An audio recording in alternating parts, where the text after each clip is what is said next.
یہ جو ہمارے عقل مند ملٹری کے لوگ ہیں، ان کا کیا خیال ہے کہ یہ کنٹینیو کر سکتا ہے اس طرح؟ کبھی نہ کبھی تو اینڈ ہوگا، تو کدھر جائیں گے عاصم منیر صاحب؟ میرا ایک میسج ہے عاصم منیر صاحب سے، آپ سوچ لیجئے کہ اب سے 5 سال بعد، 10 سال بعد، 15 سال بعد، 20 سال بعد آپ کدھر جائیں گے؟ بتائیں نا، کہاں جائیں گے آپ امریکہ آئیں گے؟ آپ کو یاد ہے کیا کیا تھا انہوں نے شاہ ایران کے ساتھ؟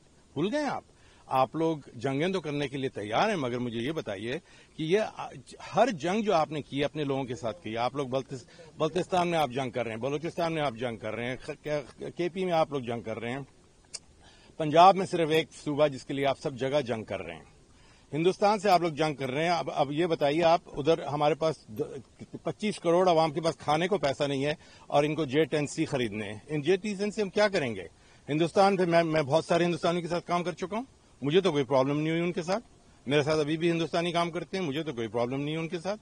تو مجھے یہ بتائیے پرابلم ہے کہاں؟ ایک ہی جگہ آتی ہے اور وہ واپس کہاں آتی ہے؟ بار بار، کہ ہماری ملٹری جو ہے وہ کنٹینیوسلی انٹرفیئر کر رہی ہے پولیٹیکل پروسیس میں، اور جب تک یہ ہوتا رہے گا پاکستان کے ٹوٹنے کا بہت بڑا خدشہ ہے، کیونکہ جب تک آپ پولیٹیکلی انوالو نہیں کریں گے ایک ایسے ملک کو جس میں کوئی یونٹی نہیں ہے without the political process same as in India, آپ اس کو جوڑ کے نہیں رکھ سکتے لوگوں میں۔ کبھی یہ نہ یہ ملک بنا تھا کسی کے ووٹ سے، یہ بیسکلی ایک پارٹیشن تھا، the partition has basically put people together, اور اب یہ لوگ جو ہیں یہ رہنے کی کوشش کر رہے ہیں ساتھ، اور آپ ان کو توڑ کے اپنی جسے کہتے ہیں نا اپنی صداقت اور اپنی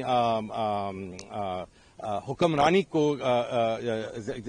زور دینا چاہ رہے ہیں ان لوگوں کو توڑ کے۔ ہمارے پاس اس وقت جو میرے والد صاحب تھے تو اللہ ان کو بخشے، جب انہوں نے مجھ سے کہا تھا حیدرآباد دکن سے وہ آئے تھے اور میری والدہ امرتسر سے آئی تھیں، دونوں نے مجھے یہ کہا تھا کہ بیٹا ہمارے لوگ مر گئے راستے میں، یہ پاکستان ہم نے بنایا۔ ہم نے کس لیے بنایا یہ پاکستان؟